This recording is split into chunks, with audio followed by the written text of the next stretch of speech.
for it, and but it's gratifying that we're here in a bipartisan nature and the way this meeting was conducted. And I want to thank y'all for your courage. Thank y'all. And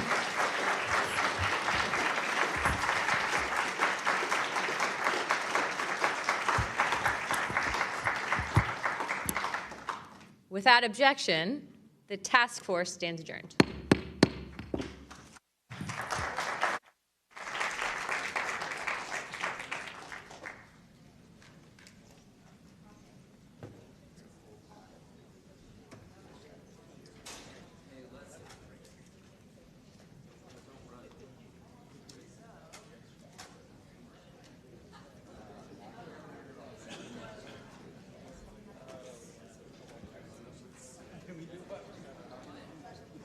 Has been shrouded in secrecy, stigma, and in some cases, outright dismissal.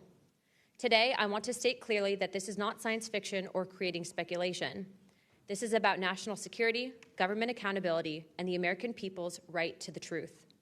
I have spoken now to a number of whistleblowers from the military, to include the infamous Eglin Air Force Base incident that occurred when myself and former Representative Matt Gaetz, as well as Representative Burchett, followed up on a lead from multiple active duty Air Force pilot whistleblowers that alleged that the United States Air Force was covering up UAP activity at Eglin Air Force Base. We have heard from a number of whistleblowers, specifically military pilots, that the reason for not coming forward publicly is out of fear that speaking out would cost them their flight status and potentially their careers. This is unacceptable. We cannot protect our airspaces if our best trained observers are silenced. We cannot advance science if we refuse to ask questions. And we cannot maintain trust in government if we keep the American people in the dark. Now, Congress has tried to fix this problem. Congress tried to create formal channels through the All-Domain Anomaly Resolution Office, also known as AARO, and the Intelligence Community Inspector General for service members and officials to make disclosures.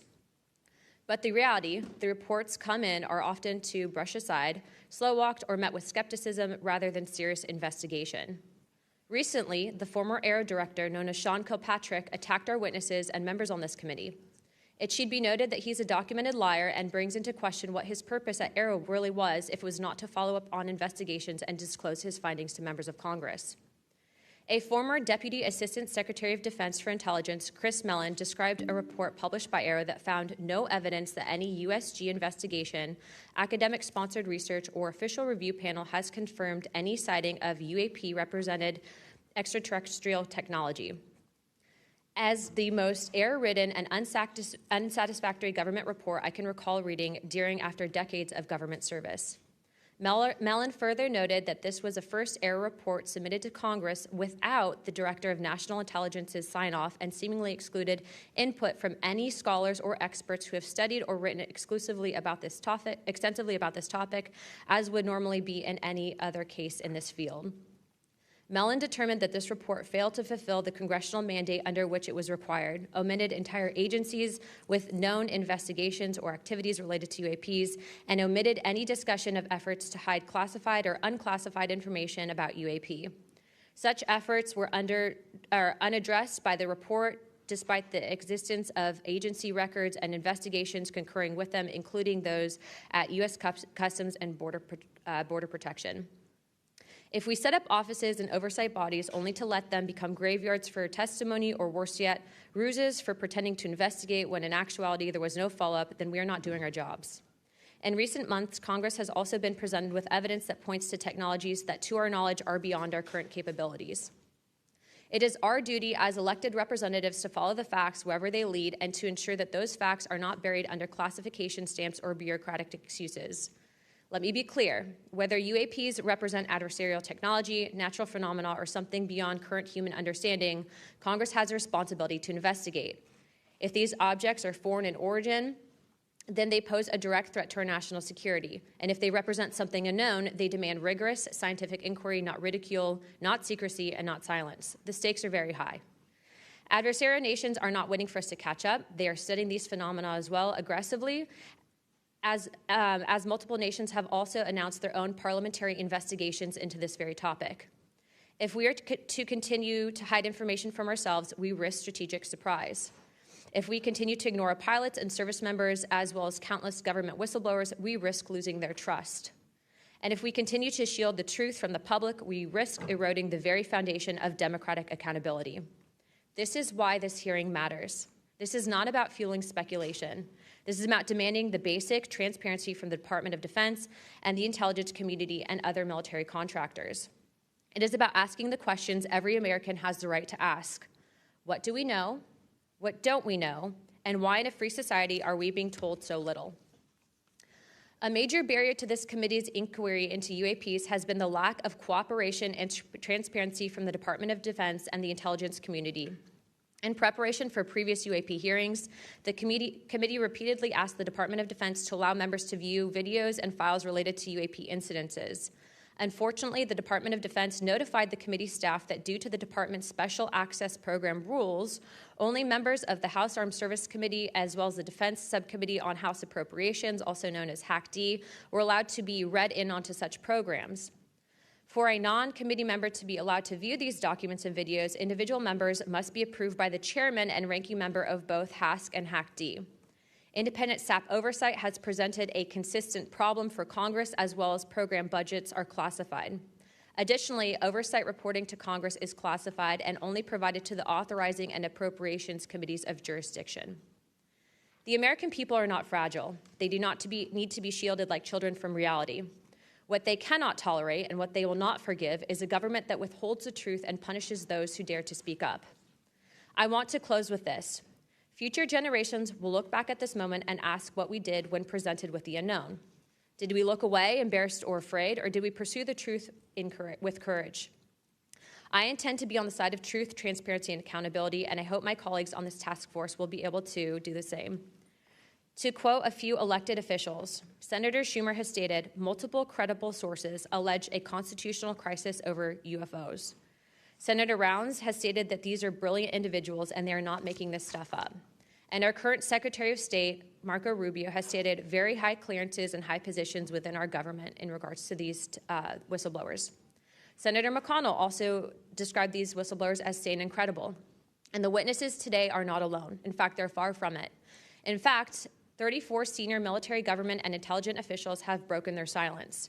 This includes now Secretary of State Marco Rubio, Senator Rounds, Senator Gillibrand, General Jim Clapper, the former director of the government's UAP task force, the former head of aviation security for the White House National Security Council, the former Secretary of Defense, and many more. Again, to quote Secretary of State Rubio in an upcoming documentary known as The Age of Disclosure, even presidents have been operating on a need-to-know basis that begins to spin out of control. And to quote Senator Gillibrand, who also went public in this documentary, it's not acceptable to have secret parts of this government that no one ever sees. It's time for the fundamental truths of UAP to be revealed to our nation's leaders and the public. It's time for the U.S. government to exercise transparency. And with that, I yield to Ranking Member Crockett for the opening statement. Thank you so much, Madam Chair. At a time of increasing distrust in government, it is important for Congress to take action to restore the government's credibility. Bringing transparency to an issue of great public interest is a step toward doing just that. So I thank Chairwoman Luna for calling this bipartisan hearing to discuss Unidentified Anomalous Phenomena, or UAP, which is today's term for what was commonly known as UFOs, unidentified flying objects. And while some people think of flying saucers when they hear these terms, it is vital that we focus on the real-world impact of UAPs on critical infrastructure, civilian safety, and national security. There is good reason to believe that most UAPs have origins far closer to home. Currently, NASA has not found any evidence that any UAPs have an extraterrestrial origin. Our adversaries are working to develop new capabilities to gain military advantages, and those efforts are likely explanation for the mysteries that we have observed. Nevertheless, the federal government has a responsibility to the American people to investigate and provide transparent disclosures about every incident. The federal government is equally obligated to protect those who report what they've seen, especially to commanding officers and supervisors. And Congress should do everything in its power to protect whistleblowers and conduct oversight of agencies that are failing to provide that protection. Democracy depends on transparency, and transparency often relies on the courage of individuals willing to risk their careers, reputations, and in some cases, their personal safety to tell the truth. So I look forward to hearing from the witnesses today. We should welcome their accounts and acknowledge the bravery they have shown to come before us. We must ensure that all whistleblowers feel that they can come to Congress to tell their stories without fear of retaliation or professional consequences. We need transparency not just to make better policy, but also to ensure that information flows between all those who need it. There are too many tragic examples in our history where information lapses and a lack of cross-agency coordination led to disaster. Just this year, failure to communicate between FAA and the Department of Defense led to tragedy over the Potomac. The Biden-Harris administration sought to eliminate some of these lapses when it established the All-Domain Anomaly Resolution Office at the Department of Defense. AARO can convene sources from all branches of military, the FAA, and NASA to combine forces to create a comprehensive picture of what is happening in our skies. Some UAP reports have perfectly normal explanations: satellites, consumer drones, weather balloons, even pranks. But we need to track down each and every single UAP. The United States has millions of eyes in the sky, both electronic and human. But only the combination of civilian, commercial, and military sources can begin to create a complete picture. So we need to ensure that people can come forward and report what they have seen to the relevant authorities, and they have to have the right to do so without fear of retaliation. This country has a history of dedicated public servants standing up for what is right, even in the face of potential consequences. From the Pentagon Papers to Watergate to torture programs, whistleblowers have not only informed the public, but also empowered Congress to fulfill its constitutional duty of oversight. Past Congresses have written laws to grant legal protection for whistleblowers, and it is up to us to work responsibly with all sources to hold the executive branch accountable. We are here today to listen to the stories of those who have witnessed events of interest to the American people, and to support the policies that cultivate an environment that welcomes and protects whistleblowers. I hope this hearing will be an example of the respect and protection whistleblowers deserve and the importance of conducting oversight of the federal government. I yield back. I am pleased to welcome the panel of witnesses for today's hearing. I'd first like to welcome Mr. Jeffrey Nuccetelli. He's a United States Air Force veteran and a career federal employee with more than 20 years of experience in national security, law enforcement, and public administration. Next, we have Mr. Alexandra Wiggins. Mr. Wiggins is currently serving as a Senior Chief Operations Specialist in the United States Navy. Mr. Wiggins is testifying in his personal capacity today and not on behalf of the United States Navy. Next, I would like to recognize the gentlewoman from Nevada, Representative Titus. Thank you very much, Madam Chairman, ranking members, for allowing me to sit with you on this panel today. I'm honored to be able to introduce a witness here who is from my district, George Knapp, who has been the definitive expert and reporter on this topic that you're exploring today, UAPs or UFOs. George is a longtime friend, I'll say that up front, but a very respected journalist and a recognized expert in this field nationally and internationally. Just a little something about George. He came to Las Vegas in 1979 and joined KLS television station as a general assignment reporter in 1981. Since 1995, he's been the chief investigative reporter for that channel. He also hosts a national radio show you can listen to on Coast to Coast AM, which covers many of the paranormal topics that y'all are discussing.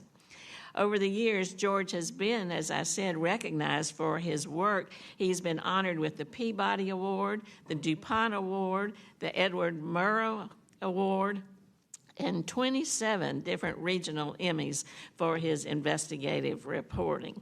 Indeed, he has told Nevada's story with clarity, with objectivity, and with integrity. So I know that his testimony today is going to be of great interest and value to this committee. So thank you very much. Next, we have Mr. Dylan Borland. Mr. Borland is a United States Air Force veteran and has a long career in federal service. And finally, I'd like to introduce Mr. Joe Spielberger, a senior policy counsel at the Project of Government Oversight. Pursuant to Committee Rule 9G, the witnesses will please stand and raise their right hand.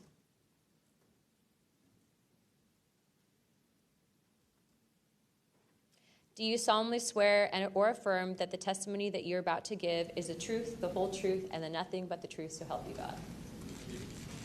Let the record show that the witnesses answered an affirmative. Thank you. You may take your seat. We appreciate you being here today, and I look forward to hearing your testimony. Let me remind the witnesses that we have read your written statements, and it will appear in full in the hearing record. Please limit your oral statements to 5 minutes, but I understand you have a lot to get through, so if it goes a little over, don't worry about it. As a reminder, please press the button on the microphone in front of you so that it is on and the members can hear you.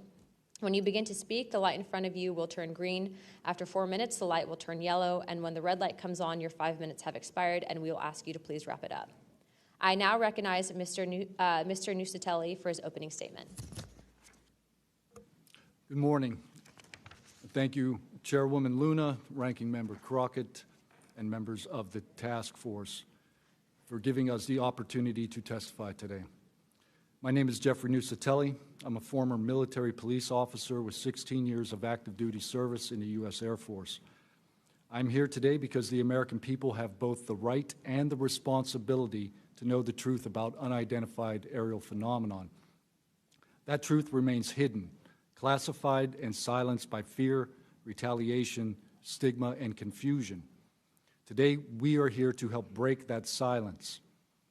Between 2003 and 2005, 5 UAP incidents occurred at Vandenberg Air Force Base, home to the National Missile Defense Project, a top national security priority.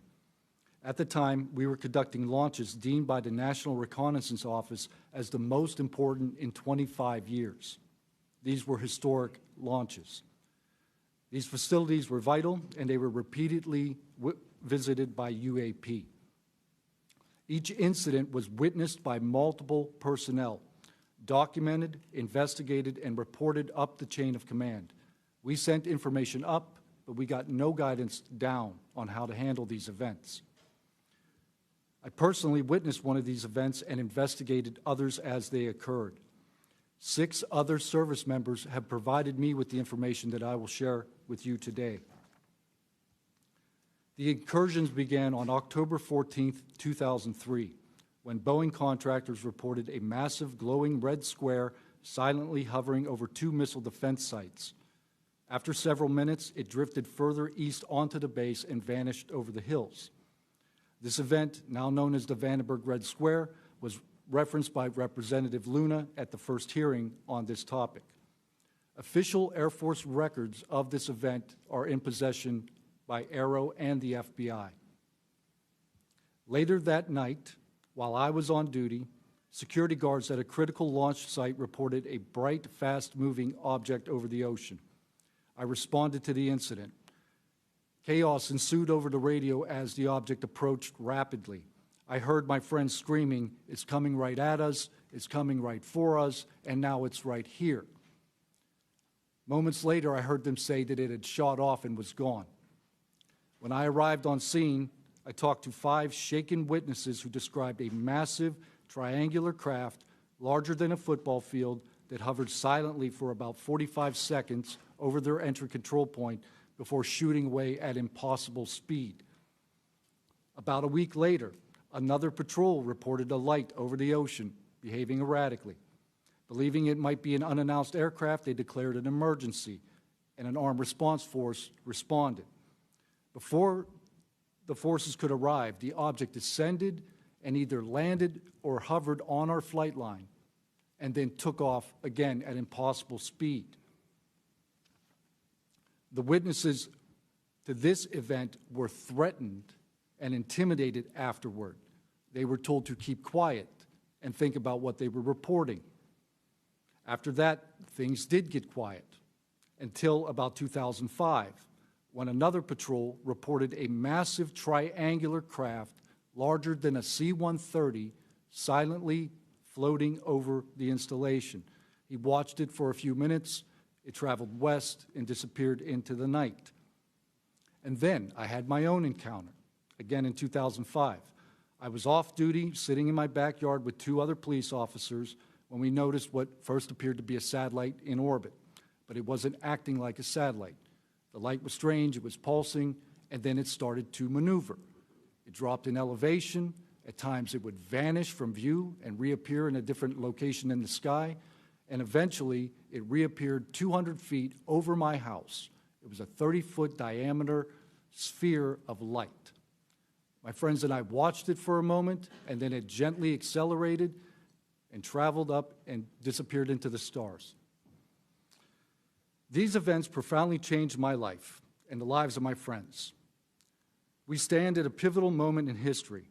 The question is no longer whether these events are real, but whether we have the courage to face them.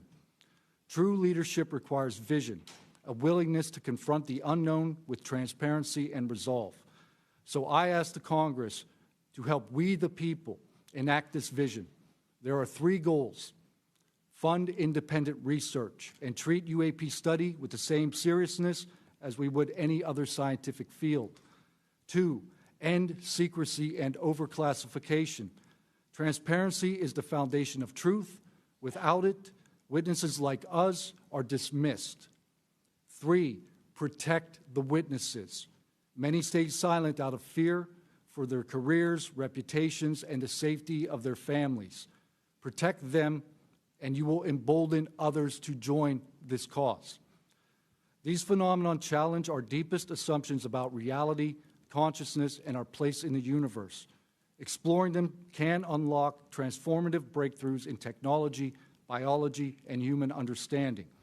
Let this be the moment when America chooses courage over fear, transparency over secrecy, and progress over stagnation. Let's show the world that our nation leads not only through strength, but through fearless pursuit of the truth. Thank you. Thank you, Mr. Nuccetelli.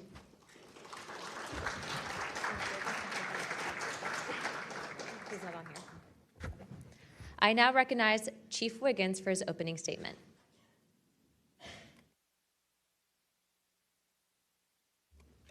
Please press your button. Thank you. Good morning, Chairwoman Luna, Ranking Member Crockett, and members of the task force and the committee. Thank you for the opportunity to testify today. My name is Alexandro Wiggins. I'm an active duty U.S. Navy Operations Specialist, Senior Chief Petty Officer, father of 3, and dedicated American testifying today in my personal capacity.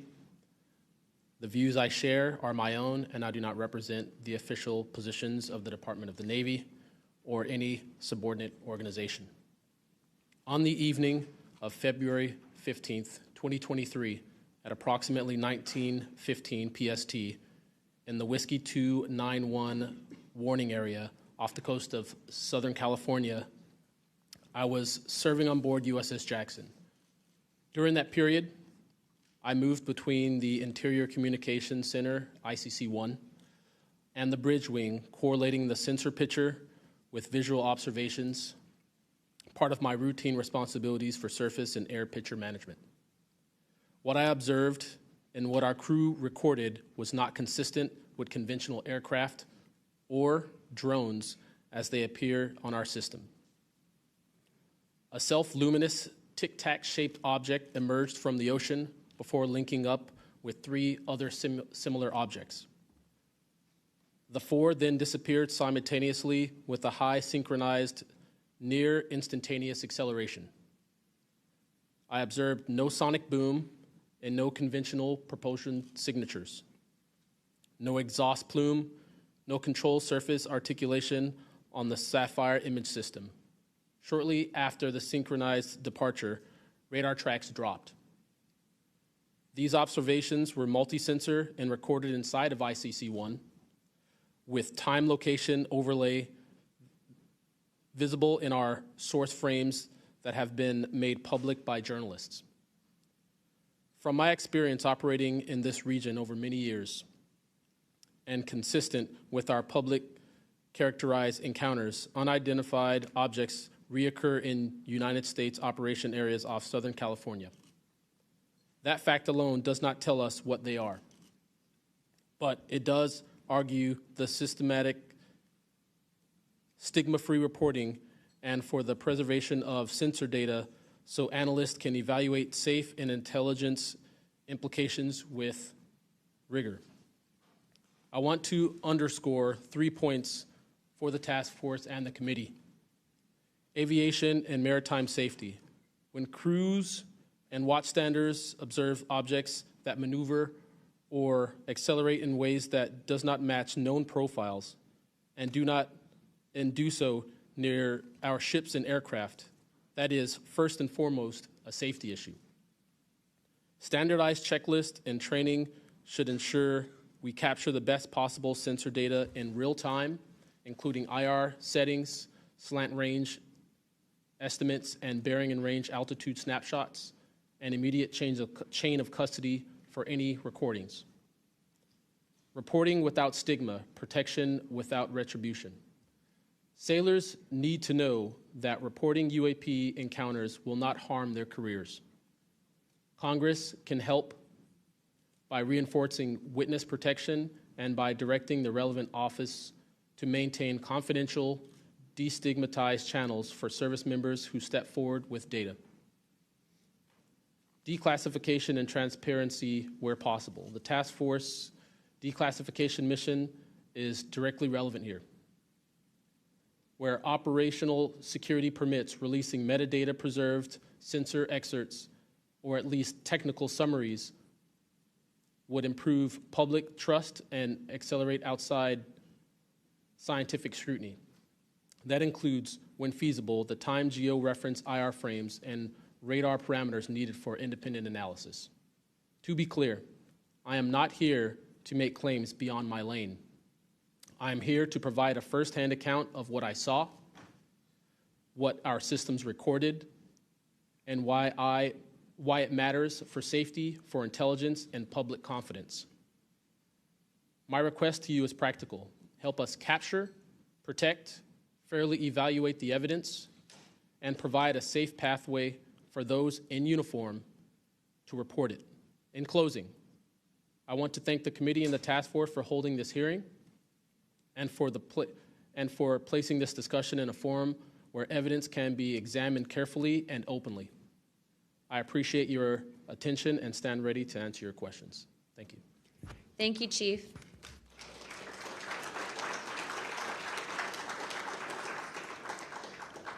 I now recognize Mr. Knapp for his opening statement. Good morning, Chairwoman Luna, Ranking Member, Ms. Crockett, and members of the task force. And Dina Titus, I just knew we were going to get you involved in this topic at one point. Great to see you here. I'm George Knapp, Chief Investigative Reporter at KLES TV in Las Vegas. I began my pursuit of this weird mystery way back in 1987, and for 38 years, I've always approached this as a news story. It's not a matter of faith or belief. To me, it's a story, and it's an important one. I'm proud to be here alongside these witnesses today, men who have seen strange things and stepped forward to tell the world about it. Whistleblowers and witnesses who step up are routinely insulted, belittled, or worse. They risk their reputations, their careers, their clearances, their livelihoods, and sometimes much more than that, even their freedom. I know that one of the goals of the task force here is to figure out ways to protect whistleblowers and witnesses, and it's a tall order because so many of the things that happen to witnesses like these are extra-legal. They're carried out by persons unknown, as Mr. Dave Grush, sitting up at the top of the room, knows all too well, including events in recent days that have happened to him. I want to share a couple of things that I've learned along the way on this long journey, and I submitted most of that in written form because I estimate that my statement here today would take about 4.5 hours, so I'm going to try to jump over and touch on the more important salient points.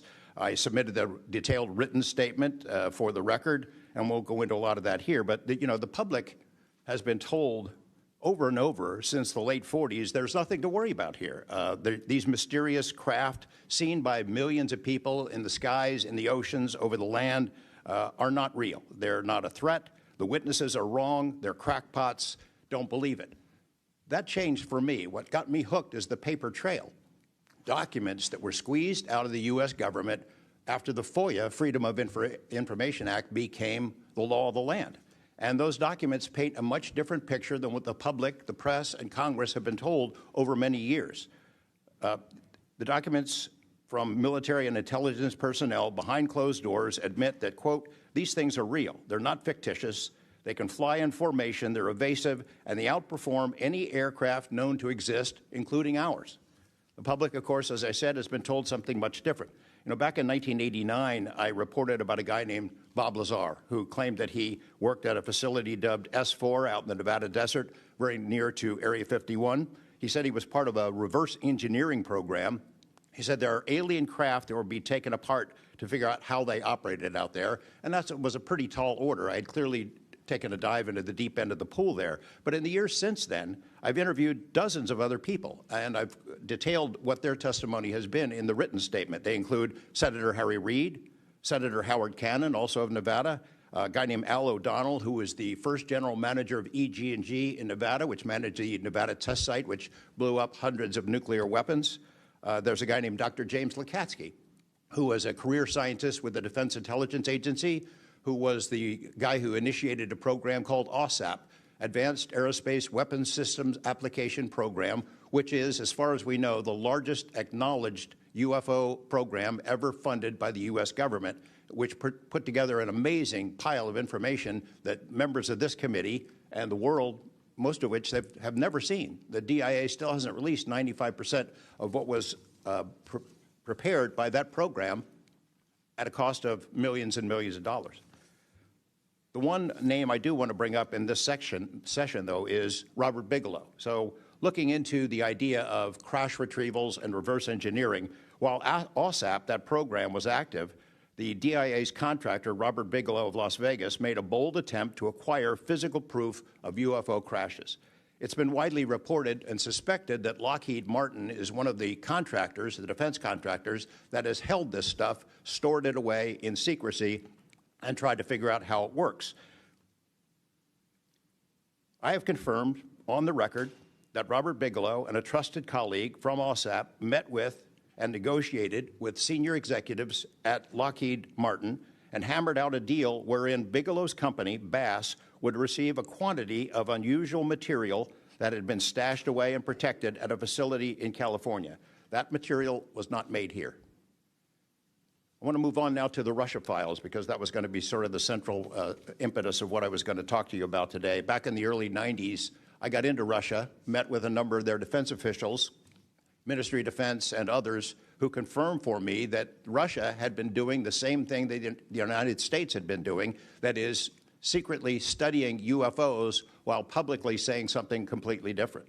The documents and interviews that I obtained and have now shared with this task force show that the USSR launched what is almost certainly the largest UFO UAP investigation in the world.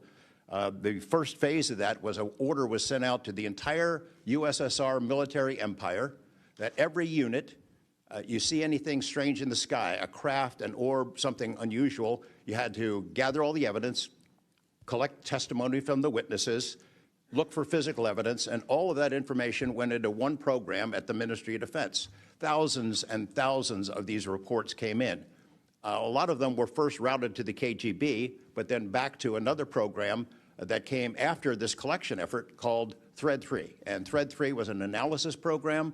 We have provided to the committee the documents of what they were trying to do, and essentially they were trying to build their own UFOs. They were using the information from their observations and studies to try to figure out that technology. The guy who was in charge of that program, Colonel Boris Sokolov, told me that their goal was to basically develop technology that would be superior to anything we had. based on what they learned from UFOs. Mr. Knapp, just in the name of time, Sure. to my understanding, did you have anything you wanted to submit for Congress to see in this committee? I have submitted those documents. Would you like to play any videos? Do you have a video that you would like to play? I don't think it's for me to play. No, that was for Alexander. Yeah, Alexander's video. Okay. You could play it, he could narrate it. Okay, we can, in the name of showing that video to everyone on task force, we'd like to play that video at this time. Sure.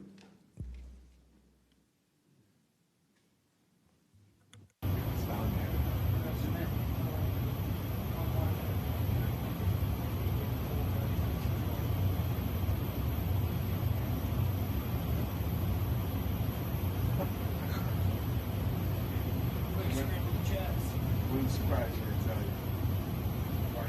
You call it the VVSS team. Yeah, like 22,000 feet.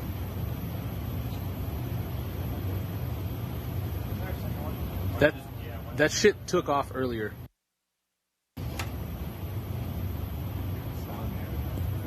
If we can get rid of the audio real quick. Mr. Wiggins and Mr. Knapp, we'll get back to what that video was in a moment, but we just want to make sure that it was entered into the record, as well as all the documents. Those will be able to be publicly found for everyone in the country to view. If we could, Mr. Knapp, we'll continue on the line of questioning, but I'm going to move on to Mr. Borland's opening statements. Good morning, members of the task force and the committee. I would like to express my gratitude for being invited to testify to the current task force created under the People's Chamber and the American public. As an American citizen, veteran, and intelligence community professional, it is an honor and a privilege to serve under oath before you on behalf of our country. I speak for myself and no former agency or company I have been previously affiliated with. My name is Dylan Borland, a former 1N1 geospatial intelligence specialist for the United States Air Force in an active duty enlisted capacity from 2010 to 2013. I've also been employed with BAE Systems and Intrepid Solutions as a senior analyst, expert in analyzing video, radar, and advanced electro-optical imagery for official identification of aerial order of battle as well as naval and ground order of battle. I'm a federal whistleblower, having testified to both the ICIG and AARO with direct firsthand knowledge of and experience with craft and technologies that are not ours and are reportedly operating without congressional oversight. Because of my direct knowledge of the reality of certain legacy UAP programs, my professional career was deliberately obstructed, and I have endured sustained reprisals from government agencies for over a decade. From 2011 to 2013, I was stationed at Langley Air Force Base, Virginia, conducting 24-hour operations via manned and unmanned aerial vehicles for Special Operations Forces in the global war on terror. During the summer of 2012, my team was on standby for weather, and I returned to my barracks on base, and at approximately 01:30, I saw an approximately 100-foot equilateral triangle take off from near the NASA hangar on the base. The craft interfered with my telephone, did not have any sound, and the material it was made of appeared fluid or dynamic. I was under this triangular craft for a few minutes, and then it rapidly ascended to commercial jet level in seconds, displaying zero kinetic disturbance, sound, or wind displacement. Some years after that experience, I was further exposed to classified information from the UAP legacy crash retrieval program through a sensitive position I held within a special access program. During this time, intelligence officers approached me in fear for their own careers, citing misconduct within these programs and similar retaliation that I was already enduring at this time. These issues include medical malpractice committed by Veterans Affairs staff, denial of work I performed while enlisted in the United States Air Force, forged and manipulated employment documents, workplace harassment, including colleagues being directed to not speak with me, manipulation of my security clearance by certain agencies, blocking, delaying, and ultimately removing my ability to be employed within the IC. The retaliation I face and the retaliation against individuals I know who worked in these programs is what convinced me in March 2023 to become a whistleblower. I came forward out of concern for people's lives and to ensure I did everything I could to let our elected representatives know the truth about what is really happening in the executive branch. At the end of March 2023, I agreed to meet with AARO following the suggestion of other federal officials believing it was what our nation required of me. I had reservations with AARO due to assessments they were reporting publicly at the time as a misrepresentation of the truth. Because of these concerns, I did not share sources and methods information in order to protect current and former federal personnel who had firsthand exposure to technologies of unknown origin. I did not want anyone to face further retaliation beyond what they had already endured. And unfortunately, a staff member ended up getting in some trouble because of that. After David Grush testified under oath in the summer of 2023 and provided historic disclosure, I was then asked to go to the ICIG and did so in August 2023.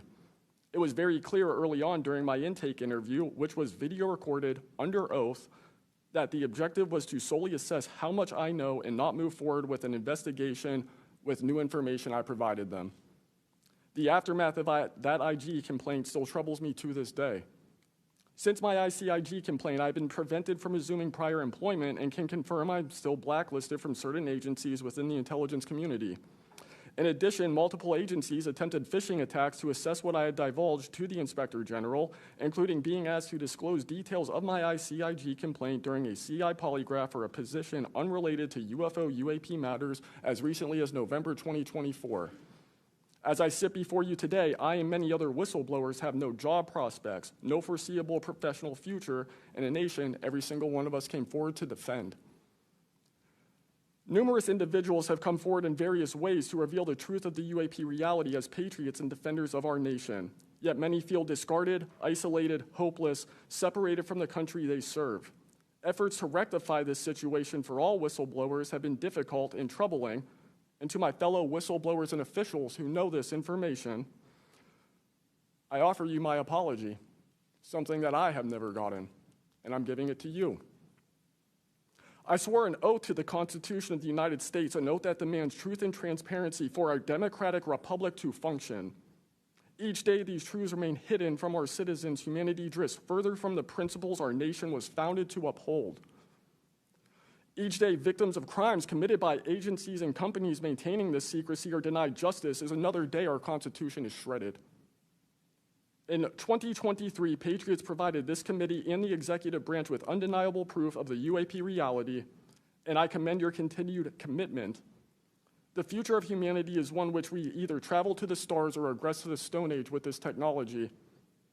My career has been to deliver critical information to decision makers. Your role as elected by your representatives is to act on it. The time to act is now. Thank you.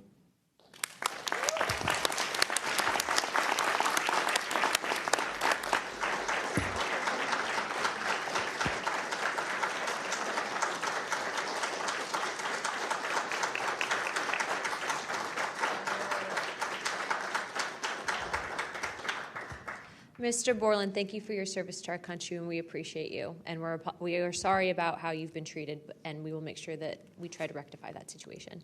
Thank you, ma'am. Mr. Spielberger, please, your opening remarks. Chairwoman Luna, Ranking Member Crockett, and Task Force members, thank you for the opportunity to testify here today about the importance of strengthening whistleblower protections, especially in the context of national security. I am a senior policy counsel at the Project on Government Oversight, a nonpartisan independent watchdog organization that investigates and exposes waste, corruption, abuse of power, and when the government fails to serve the public or silences those who report wrongdoing. Whistleblowers are the first line of defense to root out waste, fraud, abuse of power, and corruption in our government. Congress relies on whistleblowers so that it can fully exercise its oversight and legislative authorities. It's understandable that former presidents of both parties have often taken a hostile approach toward whistleblowers. Their disclosures can embarrass the president and their political party or even lead to a national scandal. But whistleblowers continue to play a vital role during both Democratic and Republican administrations. They help Congress and the public identify and understand what government corruption looks like. Their disclosures fuel investigations and allow us to address wrongdoing and hold those responsible to account. That's why historically there's been a strong bipartisan consensus in Congress to support and protect whistleblowers. Doing so protects the country and ensures our government is more responsive and accountable to the people. National security whistleblowing in particular is a tradition going back to the founding of our country, and over time, national security whistleblowers and their disclosures have impacted some of the most fundamental issues and questions about how we wish to be governed and how our government can better serve its people. From the role the U.S. plays around the world to holding powerful actors accountable, government ethics and transparency, human rights and civil liberties, executive branch authority, First Amendment freedoms of speech and dissent, freedom of the press, and the public's interest and right to know. Despite this invaluable public service, blowing the whistle comes at great personal risk. Whistleblowers risk losing their jobs, careers, livelihoods, and reputations. They can face retaliatory investigations, lawsuits, and even serious criminal charges. And they can endure deep mental, emotional, and psychological harm. All of that risk to speak the truth, to ensure that agencies fulfill their core missions, and that they serve the best interests of the people. Those who retaliate against whistleblowers don't just violate their legal rights, they inflict real harm on our government and betray the public's trust. Targeting whistleblowers instead of the corruption they expose wastes agency resources and further allows that corruption to continue unaddressed. It can instill a chilling effect across an agency, fostering a climate of fear and distrust, quieting dissent and free speech, and deterring potential whistleblowers from coming forward in the future. Whistleblowers are often some of the most dedicated and principled public servants we have because of their willingness to put themselves on the line to do what's right.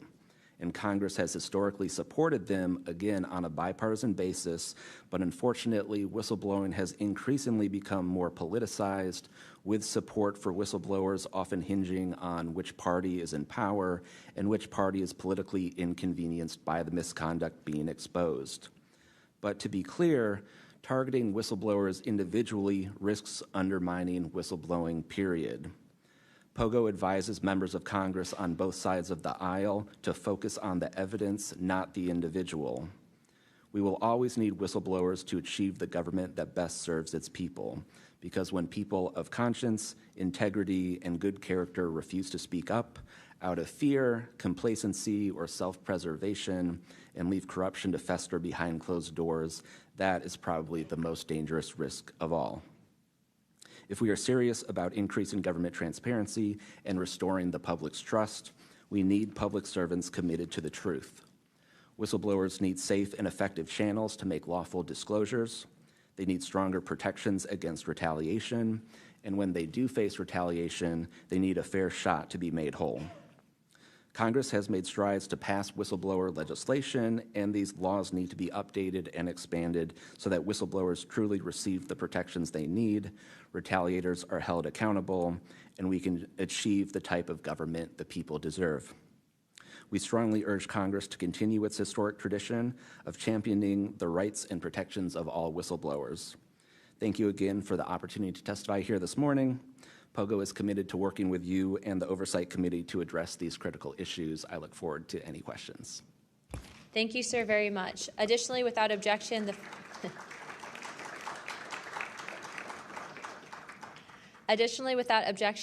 following members are waived onto the task force for the purpose of questioning witnesses at today's hearing: Representative Perry of Pennsylvania and Representative Grothman of Wisconsin. Sorry, what is it? And Representative Biggs from Arizona. I already got you, but yeah, we're good. Without objection, so ordered. I now recognize myself for 5 minutes of questioning. Also, as my friend Mr. Moskowitz might have to go, would you like to go now? Okay, all right. Mr. Borland, in your testimony, you described witnessing large triangular craft while stationed at Langley Air Force Base in 2012. Can you explain what you observed in terms of size, behavior, and why you're confident it was not conventional technology? Great question, ma'am. So on the base, I lived in the barracks. There was a little smoke pit outside. I was there on the telephone and looking across to the flight line, and I see a white light pop up and stop about 100 feet in the air. I thought it was a weather balloon. I've seen tests from there before, weeknight, normal thing, not surprising. I actually finished my cigarette, and I began walking up towards the flight line. There is a track, and because I was on 3 months of night work, I would walk the track at night when we were weathered down.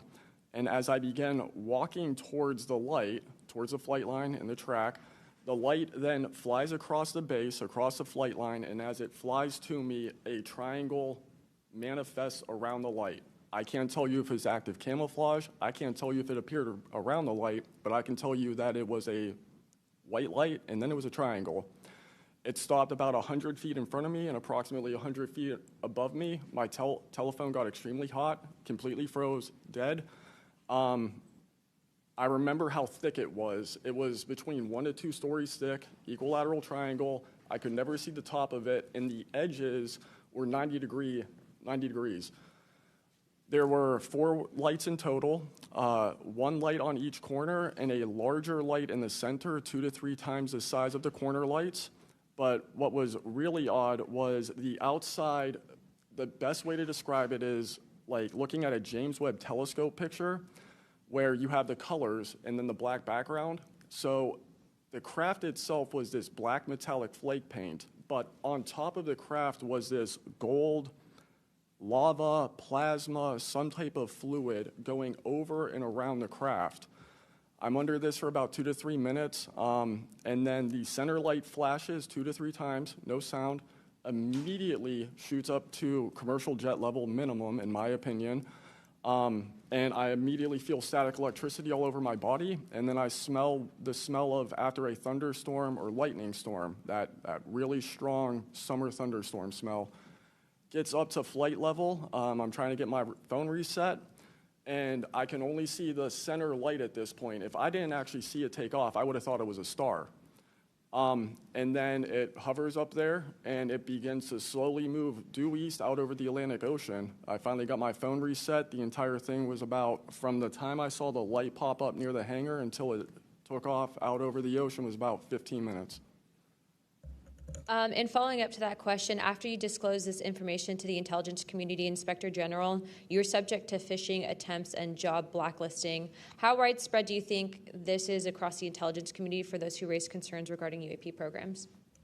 It's a difficult question to answer. I think prior to David Grush and people beginning this process of bringing people into awareness of the reality of these programs and certain things people have witnessed, probably extremely widespread. I think today there's still an issue, but because people are able to come before you and people are speaking out, I think it has been somewhat less. I would hope, though, that people would, because if this goes back into closed doors, this is going to get really ugly. What type of behavior have you witnessed from former Aero Director Sean Kilpatrick as well as his staff in relate to this information you provided to them? Did they ever try to classify this information as non-human technology? Good question. The problem with this is that I know what I experienced firsthand, and I know other things. I think the staff at Aero that I met with in March of 2023, I think they were good people doing the job they were told to do. I did not meet with Kirkpatrick. He was either not present or did not want to meet me that day. However, they did classify information about the reality of this subject, and it was very concerning because in my Aero MFR, they had actually referenced a former staff member that was the one who told me to go there, and they probably shouldn't have done that. And real quick before my time is up, and we might go to second round of questioning just so you're all aware, how important, given everything that you've seen and experienced, is the UAP Disclosure Act of 2025 in restoring both public accountability and trust? I think very important. I would hope, though, that the 7-year window could be shrunk, my opinion, but very important. The truth needs to be known. Thank you very much. I now recognize Jared Moskowitz of Florida. Thank you, Madam Chairwoman. Thank you for allowing me to wave on to the committee. I remember, the last committee when we had a bunch of former military personnel folks that either served on bases, were pilots, or were in different programs experiencing knowledge. It made me recognize that the narrative has changed, right? It's politically convenient for the government if you all weren't military folks in suits It would be much better if you pulled up in Winnebagos and were wearing hats. And so the picture of this, because that's important for the American people on how you tell a story, what the message looks like, and who the messenger is. So this is now the second or third committee where we have former military folks with impeccable records, with information and knowledge. And it's definitely clear on a bipartisan basis that we have to protect our whistleblowers. There's no doubt. And in a day in which it's really hard to tell what's true or not from a political standpoint. And so I don't really know what is true. I don't know on this subject. But I do know when we're being lied to. And we are definitely being lied to. There's just no doubt about that. Mr. Wiggins, I want to talk to you. I find your background and testimony compelling. When you first saw what you were looking at, what were your first thoughts? My first thoughts were, I think everything that I was told and taught as a kid and as growing adult no longer, was applicable. If I'm able to see something that I thought defies gravity in such a way, then what else could be possible? That was my first thought. So did you think what you were looking at was a weapons program that you were unaware of, or did you think what you were looking at was obviously some extraterrestrial piece of technology? Neither one of those crossed my mind. It was just... How about now? What do you think it is now? I'm not the expert. I think it... I want to be as skeptical as everyone else and just hope to know the information. Anyone in the U.S. government tell you what you were looking at to try to dissuade you from what you thought it was? No. So no one was like, oh, there was some anomaly with the technology. No one from the government did that? No one. How do you think you were treated when you reported this information or have talked about, the Tic Tac video is well out there. It's well reported. How were you treated? I've had no pushback at all. I haven't had anyone reach out to me or try to, dissuade me in either direction, militarily speaking. So I was treated fair, and I appreciate the Navy itself with assisting me with coming here to being able to testify. That's good. So what do you think the American people should take away from watching your video, right? Because when we watch it, obviously, right, we've never seen anything like that. It defies what we know to be technologically possible. What are we supposed to think? Someone's lying about something. Someone's hiding something, right? That's not normal what you looked at. I think what the American people should think when seeing that video, along with others before me, is that there is something out there, and we should know as the people what it is. Right, and so let's eliminate possibilities. So they didn't come to you and say there was a technological error with what you were looking at. So we put that aside, right? They didn't say it was broken. So we look at that and we see something. So it's either a weapons program being reverse engineered by our governments or other governments, or it's nobody's government, and it's not from here. Those are it. You agree with that assessment? I agree, one or the other. Mr. Borland, when you first experienced what you were looking at, what did you do next? Like, what was your next step after it had passed and you were done? I actually kind of laughed to myself and said, okay, so this exists as well.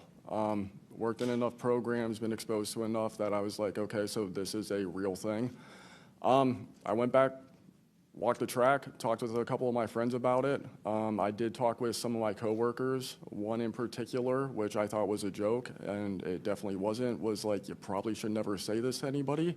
And then what happened to me happened, so. What about you, Mr., how do you pronounce your last name? Nuccetelli. Nuccetelli. And sorry, I know I'm running out of time, Madam Chairwoman. So obviously your incident happened well before we could record things on cell phones and things of that nature, right? What did you do when you first experienced? Because what you saw, right, you saw it happen like right out of your base. Correct. So tell me what you did after you saw that. What was like your next move? And I want to hear what your experience was. My next move, I went into my house after it left.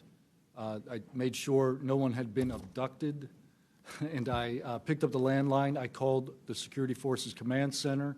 I reported it. I requested that they give me a call back and make notifications up the chain of command. I got a call back in about 15 minutes. They reported that the weather station reported no balloons or aircraft, nothing on radar, no aircraft inbound or outbound. So I got that notification. And then within the following day or two, me and the other witnesses wrote statements. We prepared a report, and then we filed all that information. Madam Chairman, thank you for your indulgence in my questioning, and thank you for continuing to lead on this subject. What do you and your friends think about it today? You all have talked about it. Yeah. I mean, so what do you think about your experience as a collective group? That'll be my last question, Madam Chairwoman. I mean, we've been talking about this for 20 years. We don't know what we saw. What we saw changed our lives and the way we think about everything. It was incredibly profound. The object I saw, I don't even know if it was an object. It was a light. It was an orb. It didn't look like a craft, but it did look solid. And that's what we talk about. We noticed the object, and this was a pattern across all the encounters. Someone would see a light. They would pay attention to the light. And then the object responds. It performs for you. And then they come down and they investigate you. So it's almost like they're curious. So that's the thing we primarily talk about. Why did it come after we noticed it? Maybe it noticed us after we noticed it. You're welcome. I now recognize Representative Mace for 5 minutes.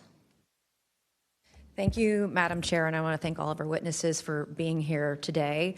Mr. Borland, I'd like to start with you and ask a few questions. Were there any other witnesses when you saw the equilateral triangle? Were there other witnesses that saw the same thing? Not to my knowledge, ma'am. At that point, the only people that would be awake is those of us that were doing operations for the GWAT and then security forces, so not to my knowledge.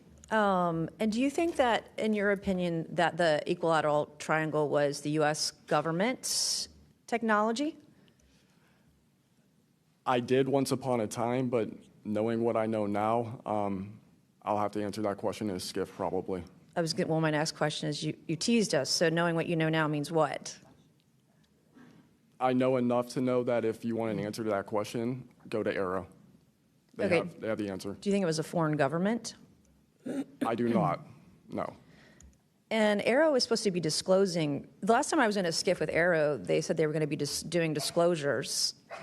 Had they been doing much of that? I don't have an answer to you you. I don't know. I know what Arrow reports publicly, and I know what I've been through. Yeah. And some of this stuff can be, I think, debunked, right? Sometimes there are weather balloons that look kind of a little funky, or drones or whatever, depending on the angle, direction, speed, et cetera. Are you scared for your safety? That's a complicated question. So being here today, if I say the wrong word, technically I can be charged with espionage. Espionage is a death penalty. Whistleblowers have faced it. John Kiriakou, for example. I am not scared for my physical safety in the sense of an agency or company coming to kill me, but I have no job. My career has been tarnished. I'm unemployed, living off of unemployment for the next 3-4 weeks until that's gone. So it's a complicated question. Have there been stories leaked about your life to try to discredit you in the public eye?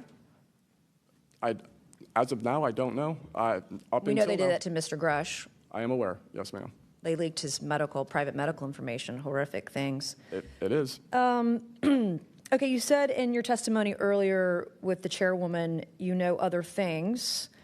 I guess that has to be mentioned in a skiff. It would. The other things. It would, pending I'm even legally allowed to speak on, and the people in the room are even legally allowed to hear it.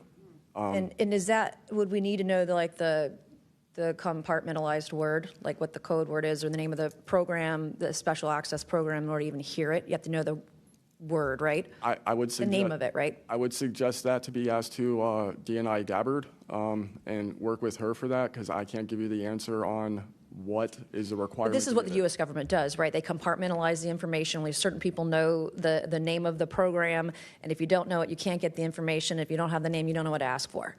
Even when we're reviewing the budget, we go into a SCIF, we look at DoD budget and the budget of like black box programs, and we don't know what we're looking at because we don't know what these programs are. Is it a way for the government to hide from Congress what's really going on and where the money's going? In my opinion, absolutely yes. You mentioned, too, in your testimony earlier that, quote, you went to speak with the government and they said somebody's name, a colleague's name, and you said they shouldn't have mentioned that staff person's name. What does that mean? A Senate staffer who is the one who helped me get to Arrow recommended me I go there, gave me the email and the phone number because I could not find that information at all at the time. In fact, I believe you guys have talked about how Arrow didn't even have a website for quite a period of time. We were told they were going to do disclosures, both what they've debunked, because some of it can be debunked, and then what they haven't been able to debunk. And to my knowledge, it hasn't been a thing. I only have 1 minute left, so Mr. Knapp, we were definitely going to you. Watched every documentary. You guys have done you and Jeremy have done a terrific job. I usually have more questions than I have answers. I think we all do, and you guys are doing a terrific job to bring information to the public. Do you think that any of this is a psyop by the U.S. government? Entirely possible. I mean, our government and other governments have admitted that they've tried to use UFOs to cover secret projects. But I think they also do some reverse engineering of those claims. So years after people start seeing UFOs over Area 51, for example, they come up with the story, oh, yeah, that was, we planted that story. So I read in a major newspaper just a couple of weeks ago, they planted this story. An Air Force colonel went out into the desert, went to a bar at Rachel, and gave them some fake UFO photos. And that's how the whole story about Area 51 started, which is preposterous. Yeah, and I didn't even get to the crash retrieval program stuff yet, Ms. Chairwoman. There's just so much. Okay, thank you so much for your time today. I wish we had more time. Thank you, Madam Chair.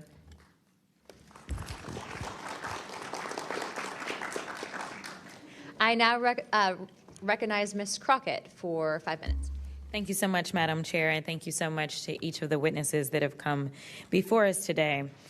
The federal government has had a long-standing overclassification issue in general. We all know that, from the assassinations of MLK and Malcolm X to the COINTELPRO and torture programs to now UAPs.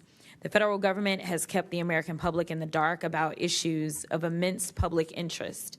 The federal government has routinely made excuses for failing to provide transparency to the public, the most common of which is national security concerns. Mr. Spielberger, can you provide an example of when national security was inappropriately used as a pretext for classification?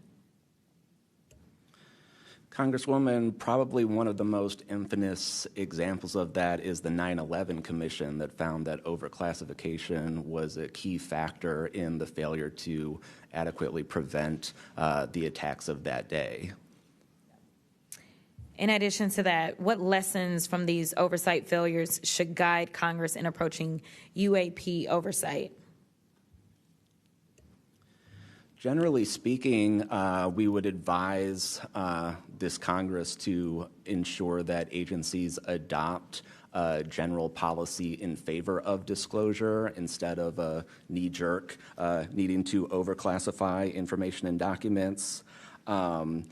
We should ensure that when information is classified or deemed sensitive, it's only for legitimate national security and privacy concerns.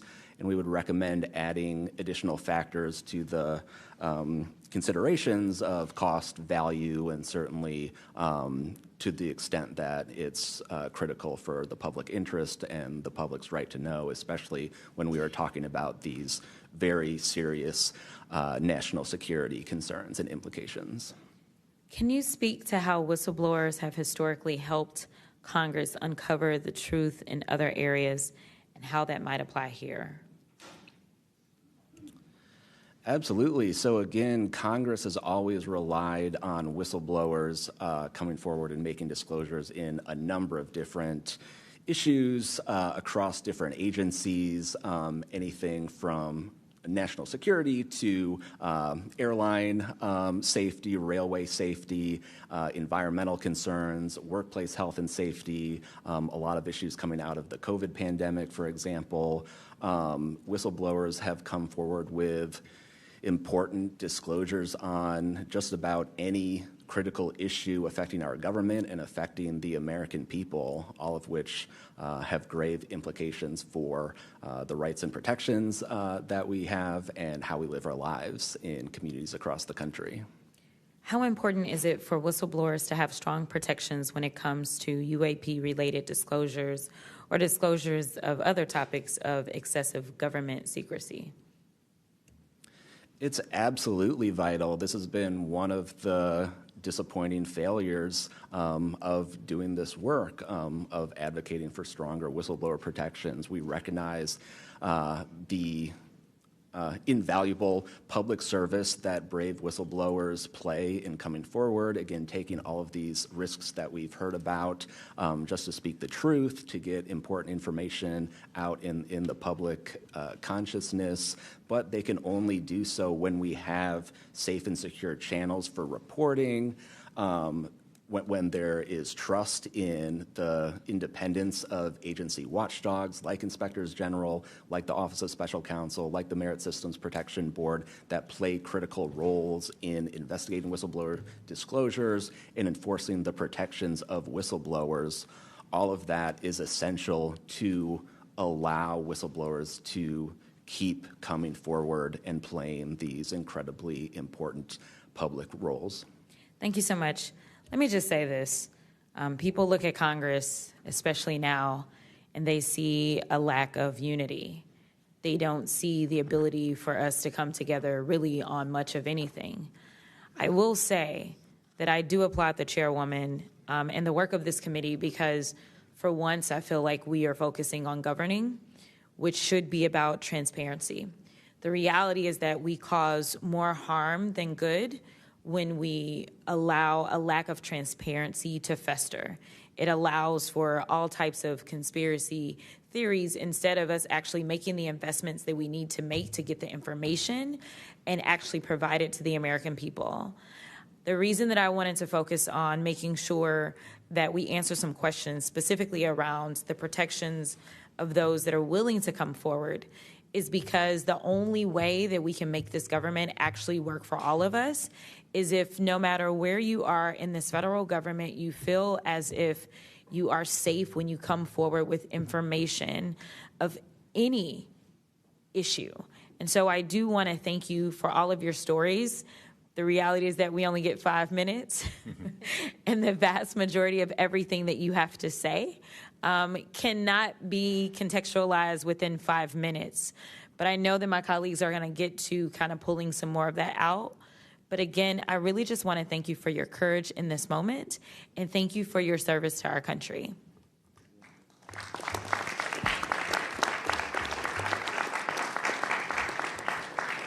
I now recognize Mr. Burchett from Tennessee for 5 minutes. Thank you, Chair Lady, and thank you, Ranking Member Crockett. I see a lot of friends out there, and I see a couple enemies, so I'll kind of remember that. But it's a pleasure being here. I want to remind people, too, this thing is an ongoing deal. We're not going to get this overnight. We've been fighting this battle, some of y'all, for 30 years and maybe longer. I hope we just keep focused on what we're trying to get to is total disclosure. We get a little wrapped up in a lot of things, but the government has something, and they need to turn it over to us. We pay their dadgum salary, you pay our salary, and you ought to get more out of us than you do. And that's what disgusts me about this whole thing. I think they're just trying to run the clock out on us, really. They'll poke us a little, and they'll make jokes to us and try to pull us off the target, but I think we know where we're at, and that's why they're firing at us, because we are over the target. My first question is Mr. Knapp. I recently introduced the UAP Whistleblower Protection Act to help provide whistleblower protection to federal personnel for disclosing the use of federal taxpayer funds to investigate UFOs. I still don't want to say UAPs. How can Congress further increase whistleblower protections? I think you got to unleash the dogs and go track down the money and where it goes, because a lot of this stuff has been moved out of government. Sure. As you know, Rep. Burchett, it's been given to private contractors who've stashed it away. They've had it for so long that there's nobody left inside government, or very few, who know where it is. And they do that to keep us from FOIA, correct? Yeah, it's to keep it from FOIA. And I think that the contractors who've had this stuff for a very long time set their own standards about who is allowed to know what. And it's a very small group that ever cracks that. I think Representative Luna has been looking at the use of classifications to hide things. I'm not sure that even this committee getting security clearances that should allow you to see this stuff would allow you to follow where it really goes. I worry about the people that are looking at it and don't even know what they're looking at. I mean, it's gone through so many, I mean, since Roswell, for instance. I mean, you think there's nobody even alive that was around any of that stuff. Yeah, so. I don't think they've made much progress from the people that I've talked to. I don't think they've made much progress in learning that technology. Might have made some, but you wonder, you know, the implication is tic-tac. Oh, yeah, that's ours. What flew over Washington, D.C. in '52, is that ours too? When are you going to break that out? You guys authorized tens of billions, hundreds of billions of dollars on weapon systems that can't do half of what we've seen UFOs do. So when do they break this out? If it's really a classified project could change the world. I don't think they've made much progress, and I think they've been lying to us and to you and the rest of the world, and they're still doing it. Yes, sir, I agree with you. How did you manage to obtain the classified Russian UAP documents, and how did you get them back in the United States? Well, I met this Russian physicist who was in the United States lecturing. And I want to clarify that. I can't even take a thing of honey home on my airplane when I fly back to Tennessee. Yeah, so I did something pretty dumb. And I'm bitter about it, but go ahead. I did something kind of dumb. I met with these officials who, you know, during that time period, glasnost, perestroika, the Russians were trying to open up to the world, and I saw it as a window of opportunity, and it was. And we were able to talk these folks into providing us information that otherwise we would never have seen. Some of that was classified. I found out that they only stamped the top pages of these documents that were classified, so I just removed them. I removed those pages, and I carried them out. And if they'd caught me, I'd be in a gulag still. Yeah. We'd be saying, what happened to George Knapp? Oh, yeah. What happened to the Russians that came forward to you in 1993, and were there any repercussions for them? Well, there were. The first thing that happened when I talked about this after getting back and going through the files and things and sifting through it, the Russian physicist who had helped us be introduced all these people wrote back and said there was a huge eruption, that there was the real right, far autocratic forces that wanted a return of the USSR had really go after these guys. They described them as traitors. Nikolai Kapranov, the physicist friend of mine, said, look, if this had happened 5 years earlier, we would be in prison. If it had happened 10 years earlier, we would have been shot. Right. Luckily, at that point, Putin was not in power, but none of those people that we talked to on that trip in 1993 would ever talk to me again. I went back in 1996, and it was like I had the plague. I spoke to different people, but they were scared. And eventually, the story was spun where the Ministry of Defense officials who gave us this information were described as ufologists who said there was nothing really significant to these files. They didn't really find anything a big deal. And I can tell you, you'll see those files that I shared with you, they did find stuff. There was an incident in October of 1982 over an ICBM base where UFOs popped up, was observed over this base where the missiles are pointed at us, United States. These UFOs perform incredible maneuvers. They split apart, they fuse back together. They'd appear and disappear, and right at the end of this 4-hour period, the launch control codes for the ICBMs lit up. Something entered the correct codes. The missiles were fired up and ready to launch, and they could not shut it down. The Russian officers were panicking. The UFOs they disappeared. The launch control system goes back to normal. Colonel Sokolov and his team came in, took the thing apart, could not figure out what it was. It wasn't a power surge or EMPs or some of the baloney excuses that our country has given for similar events involving our nuclear missiles. They thought it was a message from wherever the UFOs were from. And that's a chilling thing. I mean, we were a couple of seconds away from World War III starting, and the UFOs were responsible for it. All right, I'm out of time, but real quick, who are the contractors that have this material, the corporations? Well, one of them is Lockheed. And I'll tell you, I mean, I'm not saying Lockheed's the bad guys. They're doing what they were asked to do. Sure. They have lied about this because that's what they're supposed to do. But Lockheed would be one. There's a list I can give you, Congressman. Some of the big ones, the usual suspects. Okay, thank you. Yield back, Chair Lady. Sorry for going over. It's all good. It's all George Knapp's fault. I now recognize Ms. Boebert for 5 minutes. Thank you, Madam Chair. Chief Wiggins, based on your training and operational experience, could the behavior that you witnessed, a transmedium object vanishing without a sound, be explained by any known technology that we possess or other governments possess? It cannot. No. And has any government agency debriefed you or any of your shipmates regarding the EOIR and radar confirmed UAP encounter aboard USS Jackson? No one has, no, ma'am. What was that encounter like when you brought that up? If you want to briefly summarize that, when you brought that to their attention and then you were not provided any follow-up, who was told and how did you feel when there was no contact back to you? As far as the actual incident happening, yes, or sir. the reporting level? Yes, Chief. It was within the event happening.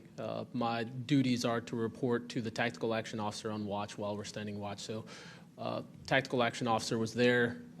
I made my report.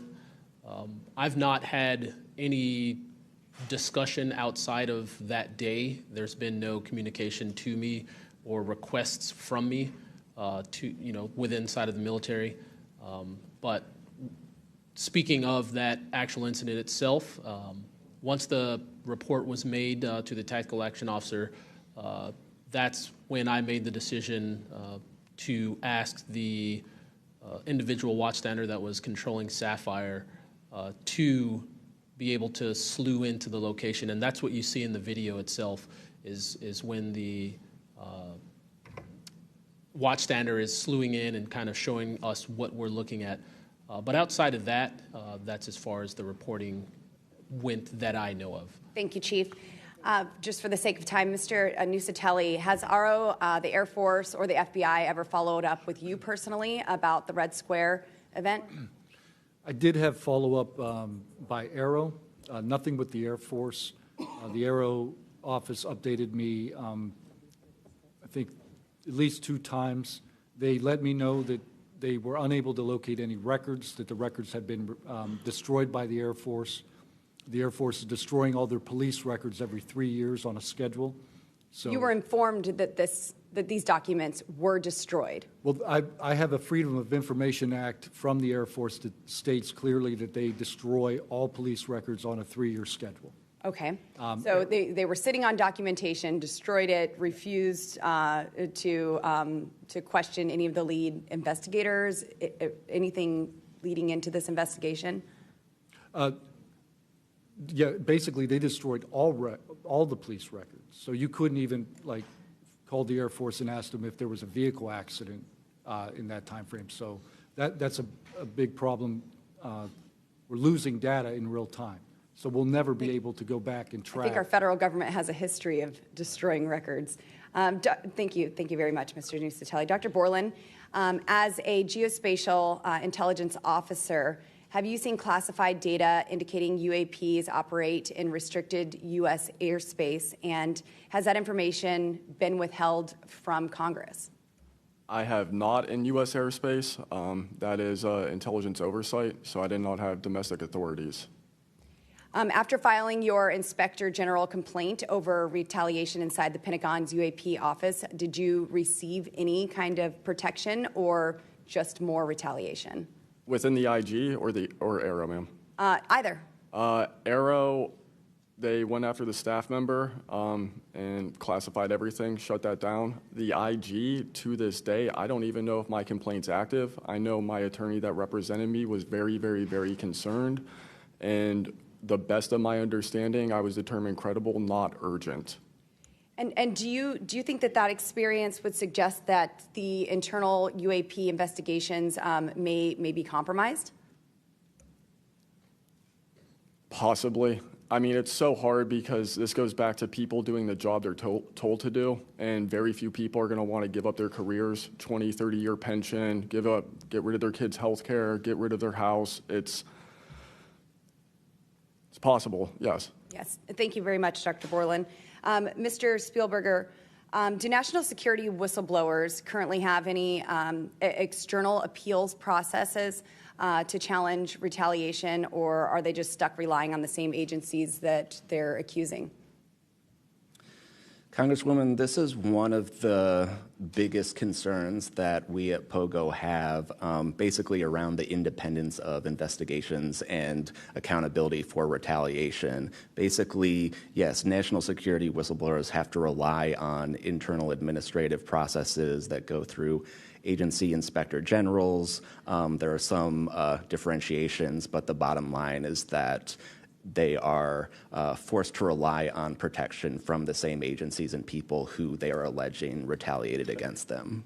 Yes, well, I thank you all for your bravery. We are out of time here. Thank you so much for coming forward, and we will do everything that we can to ensure that you are all protected. Thank you for trying to bring truth and transparency to the American people. Madam Chair, I yield. I now recognize Mr. Burleson for about 5 minutes. Thank you, everyone. It takes such great courage to come forward, and we acknowledge that, and I hope that you see that we are taking that seriously. And so very thankful for what you're doing today. I'm also very thankful for previous witnesses that have come forward. I see Matthew Brown in the audience. He courageously stepped forward and was as a witness. I encourage everybody to look and seek his testimony. I want to thank the people that came in our first hearing: Ryan Graves, David Grush, David Fravor. And in our second hearing, Admiral Gallaudet, Lou Elizondo, and Mr. Gold. And the many others that have come forward. We hear you, and it's time that we, enough is enough. It's time that we take action. Look, I'm not jumped to the conclusion that I believe that there are, aliens coming from another planet. But I'm open to that. And I think that it's our responsibility, especially when we're seeing that we have a government that is actively blocking information from us. Just last night, I tried to get an amendment onto the National Defense Authorization Act that fit in the germaneness of that bill to have UAP disclosure. And conveniently, it was named non-germane, mostly deemed by staff, not even an elected official. This is the kind of stuff that we repeatedly see. Last year, we were blocked by someone in House administration from being able to receive a full briefing from Arrow. So not an elected official, but someone in staff blocked us. And I've had it. Enough is enough. I want to cue up a video that I've been given.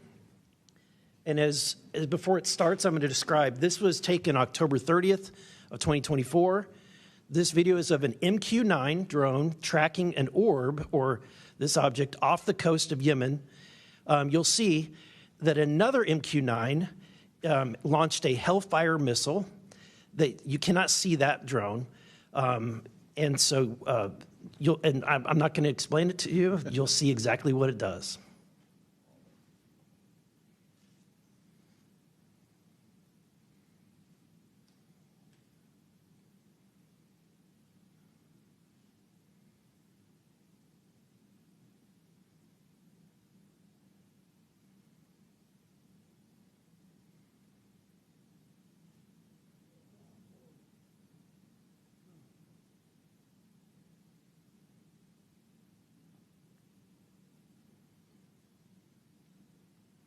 This is when it zoomed out, so you can still see it traveling.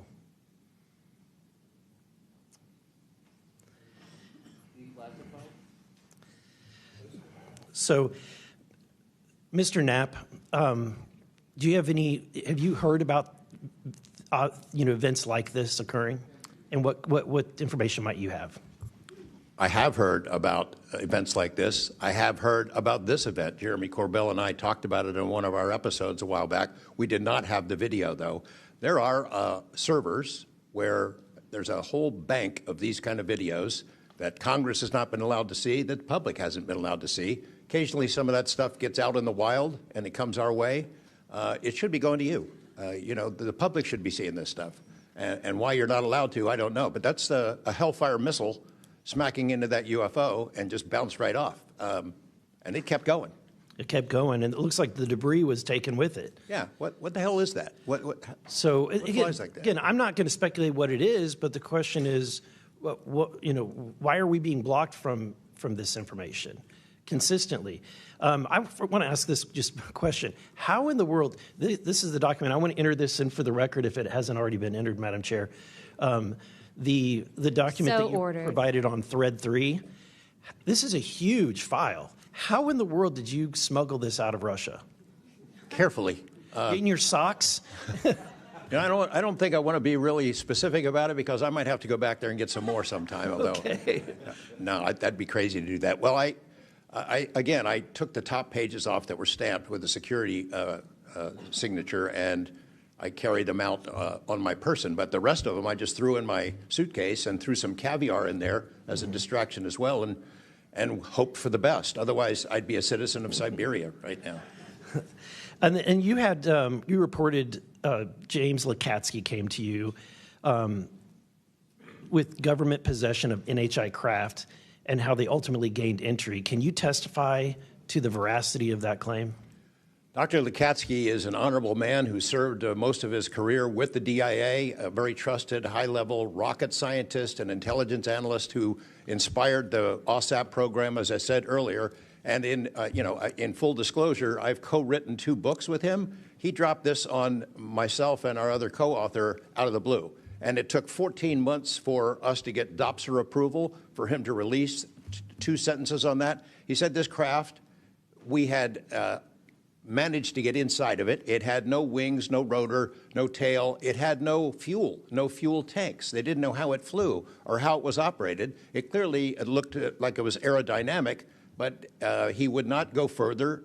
He's a by-the-book guy, and until he gets clearance to say more about that, I don't think we're going to hear much more. But it's not ours. It wasn't ours. We didn't make it. We didn't know who made it and how it was built and how it operated. We've got at least one. And I don't know, I think that's enough confirmation that we do have recovered discs and materials. Lastly, Mr. Borland, in the classified realm, have you been exposed to undeniable confirmation of NHI technology? And then my second question is BASE Systems involved in any way with reverse engineering exploitation of non-human intelligence craft? Yeah, we're gonna have to have a conversation this Skip for that. Whether I'm legally even allowed to answer that, and whether you're even allowed to hear it, sir. Okay. Again, you can sense our frustration, and so I just want to thank you for coming forward. We will continue to fight because look, this is about making sure that this government belongs to the people and restoring the republic the way it was intended to be. Madam Chair, I also have further witnesses of courageous individuals. It was given to me by Dr. Stephen Greer, including Michael Herrera and his testimony. We have Roderick Castle and his testimony, Randy Anderson, his testimony, Stephen Digna, and others, 3 others, all saying similar things to what the witnesses today have said, and I would like to enter that into the record as well. No objection. Thank you. I now recognize Representative Lee for 5 minutes. Thank you, Madam Chair. I think we need to make sure that we don't get distracted by sensational stories only of unidentified anomalous phenomena and lose track of what the core of this hearing is about. This is all a perfect example of why whistleblowers are so important and why it's so important that we step up and protect them. With Trump, RFK Jr., EPA Administrator Lee Zeldin, and others committed to dismantling government and firing professionals who do dare to speak out against the threats this administration's disastrous policies create, we have to focus on protecting all whistleblowers, not only the ones who are reporting on UAP. I'd like to thank the whistleblowers who have agreed to come before the committee today and speak their truth. This administration's claims to care about waste, fraud, and abuse, and so often it is the whistleblowers who care and who are the tip of the sword fighting against the real waste, fraud, and abuse. One study found that whistleblowers expose fraud at more than twice the rate of third-party auditors. So, Mr. Spielberger, what are some of the best examples of whistleblowers exposing fraud and abuse in the federal government? Thank you, Congresswoman. Again, whistleblowers have played such a vital role across so many different issues. One prominent example goes back to the 2014 VA waitlist scandal. POGO actually played a very instrumental role coordinating with Iraq and Afghanistan Veterans of America. At that time, we received tips and whistleblower disclosures from over 800 different individuals talking about the VA subjecting veterans to extensive wait times in order to get the basic standard of care that they deserve. It's certainly prolonged serious illnesses, even contributing to hastened deaths, and we were able to help shed more light on that issue, which I think just emphasizes the importance, even outside of the national security context. We are often still talking about serious issues and even life and death concerns. And unfortunately, whistleblowing can lead to serious repercussions and retaliation, especially in this vindictive and lawless administration. Mr. Spielberger, in the past, what kinds of retaliation have they faced, and what are we seeing today under the Trump administration? So we've certainly heard about a number of different examples of retaliation. One that I'd like to highlight that Mr. Borland referenced previously is retaliation through abuse of the security clearance process. That can have grave implications not just for a whistleblower, but also their ability to seek legal counsel and defend themselves against retaliation. And when we look at the past several months of this administration, unfortunately, we've seen a really systematic approach toward dismantling the nonpartisan civil service. We've seen the mass firings. We've seen undermining of independent agency watchdogs, mass firings of inspectors general, undermining the Office of Special Counsel, the Merit Systems Protection Board. Again, these entities that are meant to be independent and play a critical role in investigating whistleblower disclosures and ensuring that their rights are protected. Yeah. Thank you. In 1989, Congress passed the Whistleblower Protection Act and then broadened it again in 2012 to ensure that federal workers could feel free to come forward to their elected officials. And it's a good thing we did, because whistleblowers have played a more important role than ever since Trump has taken office. It was thanks to a whistleblower that we learned that DOJ allegedly put every single American's personal security information at risk by bypassing safeguards and copying all this data to an unsecure server. I ask unanimous consent to enter into the record a New York Times article titled, quote, "DOJ put critical Social Security data at risk," whistleblower says. Good to go. Thanks. We've had whistleblowers at the National Labor Relations Board reveal that DOJ minions may have shipped case files outside of the agency, possibly to help then co-president Elon Musk continue to exploit his workers. And last week, whistleblowers at the National Institute of Health came forward to say that RFK Jr.'s vaccine misinformation campaign had pervaded even the highest levels of the agency. Typically, whistleblowers have an inspector general they can rely on to investigate their claims and register issues with agency leadership. But President Trump has fired or demoted over 20 inspectors general. If I may ask one more question, Mr. Spielberger, can you explain how eroding the independence and capabilities of inspectors general further endanger these whistleblowers? Absolutely. So again, whistleblowers already face incredibly great challenges in coming forward under normal circumstances. And when we erode these entities that are expected and required to enforce whistleblower protections, fairly investigate their disclosures, it calls into question the integrity of their investigations and findings, whether they'll take whistleblowers seriously when they come forward, and whether we can trust that they will use their authority to enforce the protections of whistleblowers who do come forward, essentially whether they will continue in their role as an independent watchdog or basically become a lapdog for a current or future president. Thank you. And I will take no more liberties. I yield back. Thank you. I now recognize Mr. Crane for 5 minutes. Thank you, Ms. Chairwoman, for holding this hearing. Thank you to the witnesses for appearing. In the effort of transparency here, I got to admit to the witnesses that, growing up, I really never believed in UFOs or any of this stuff. I always thought it was a little kooky and whatnot. But, after hearing your testimony from honorable service members, watching videos like my colleague, Mr. Burleson, just presented, I got to admit, I've become a believer. Not that I know where these things come from or, what they really are up to, but